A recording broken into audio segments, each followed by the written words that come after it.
attack that white rook with a pawn. It has a square to slide forward to. So for now, it's totally fine, but for Hikaru, it's a job of improving his queen, his other rook maybe, as he tries to push the advantage. Board, clock, heart rate, it all feels like it's in Hikaru's favor right now, but still, he needs to turn it into something a bit more tangible. And also in very tight territory, right? That's barely a little bit over a minute. I mean, one long thing by Hikaru, we'll see the clocks leveling out.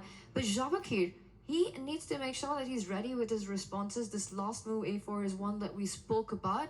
And Hikaru on the think here. I wanted to ask you about that actually, Tanya, because I feel like there's some long-term pressure against the C7 pawn here, if you're playing the white pieces, and that all makes sense. The black knight also looks really well positioned in F4 for the longer term, but I'm also thinking, cool, but if that's step 1, what's step 2 and 3? Like, I'm trying to visualize what the plan is, what black wants his position to be, and I'm struggling to work out what that longer term plan is for Sindarov. Or maybe there's no long-term plan. Maybe there's going to be no time, because that's a short-term move that Hikaru chose. Getting that D pawn forward, now coming in with a knight. That pawn could not have been captured because of the knight jumping forward and a fork on the board. This is big pressure and starting to look very scary for black. Scary for black, but you can start trading stuff off. You can remove that white pawn now that's continued advancing. It's definitely a change of pace from Hikaru. He waited until Sindarov was around to the 3-minute mark, and let's see if it pays off. It does feel like it's a bit scary, but so many knight jumps for both sides, I should mention. This is pure calculation now. And a flurry of moves coming in. The rook under fire, the bishop attacked as well. Tough decisions for both players to make as they reach blitz territory now. Knight takes pawn. Do you move the rook? Do you do an in-between move by sliding your bishop over and attacking the white queen? Hikaru's head nod, always scary to face. Scary to face, Hikaru's head nod, but it is sometimes a bluff. I think Hikaru here believes he's doing decently. He knows he's not necessarily winning, but there we go. A hit on the white queen. Brilliant intermezzo there. In-between move from Sindarov, given an exclamation point by our all-seeing engines, and Hikaru doesn't actually have too many great squares for the white queen. Yeah, I'm taking a look at candidate squares for the queen. I'm going, well, there aren't really many places where I think, actually, this would be better positioned. Like queen d2, for example, potentially runs into stuff with rook c2. Doesn't look that great. Going further forward, I'm not 100% sure that works either. What exactly you're looking at on f3, maybe g4, but I'm feeling a little bit like there aren't that many options. Yeah, you need to land a blow. Something very concrete, something very direct here with white. Otherwise, the white knights actually don't have so many escape squares, and they can get hit by the black pawns, by the black pieces. White's knights look clumsy. Black's bishop, black's knight, super active in the meantime. Maybe then you anticipate that and you say, fine, queen g4 so that I don't care about g6. I don't need escape squares if you're the one having to do the escaping. Yeah, also lines up some potential checks with the white knights due to the black g7 pawn being pinned. That's the move Hikaru wants to play, but suddenly he's tanked. He's lost most of his time advantage. It's going to become a race to the finish line now. And queen g4 is sort of the hand move. You play it in 10 seconds. He reaches out the mouse. Well, I want to say the mouse move in this case. I think he's ready, but he hesitates. So unsure about it. What Hikaru's trying to understand is there a follow-up to this devastating looking move? And perhaps realizing there wasn't an attack to play for, he does put it on a slightly cautious approach. I want to say queen g4 was extremely tempting in that position. Yeah, and the black rook saves itself.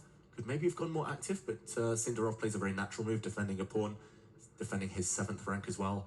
Hikaru needs to get that black knight out of his grill here. He needs to kick it away somehow, but no real way of doing it without losing a pawn himself. A big threat for black as well, to kick away the white knight from f5. The only reason that explains why Hikaru chose the f3 instead of the g4 square is that it stops the black knight from coming further into the camp. Knight d3 was prevented by Hikaru with this last move, so taking control of some key squares there. But this is the scary part, right? Hikaru spent so much time coming up with queen f3, and then again took a few seconds before he retreated with that knight, and now he's the one with less time on the clock.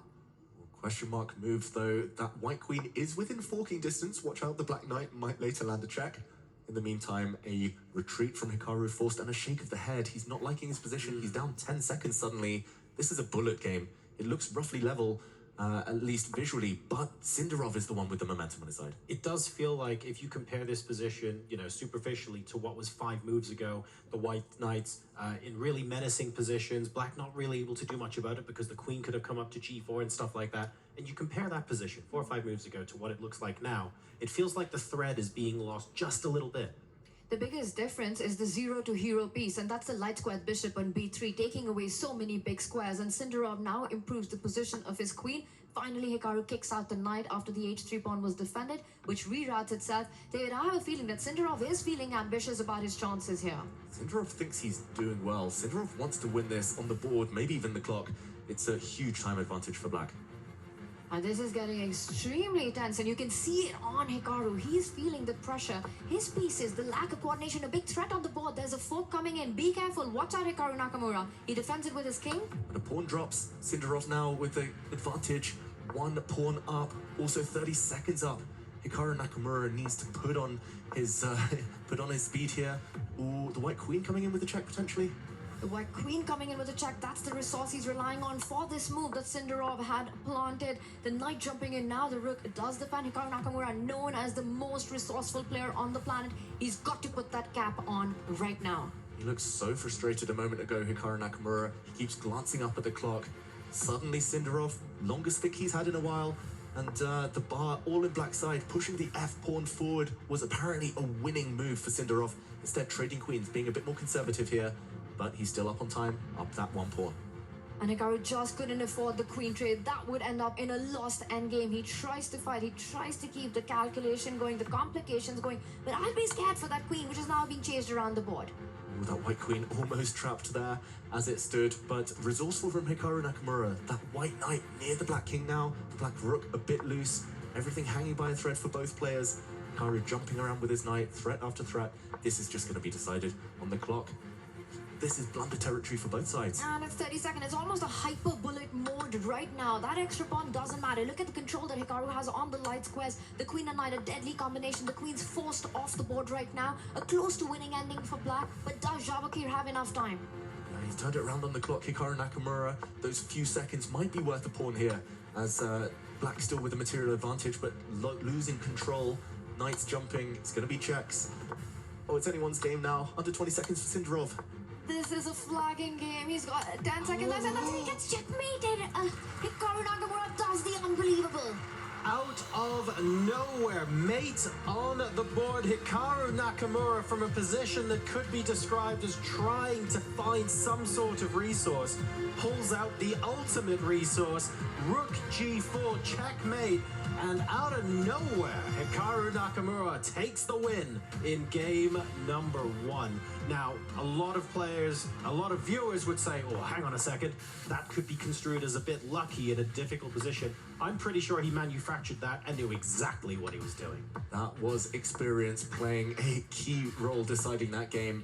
Here we see an action replay. It was black on the front foot, black with the extra pawn, but this final check, this final trap, landing Hikaru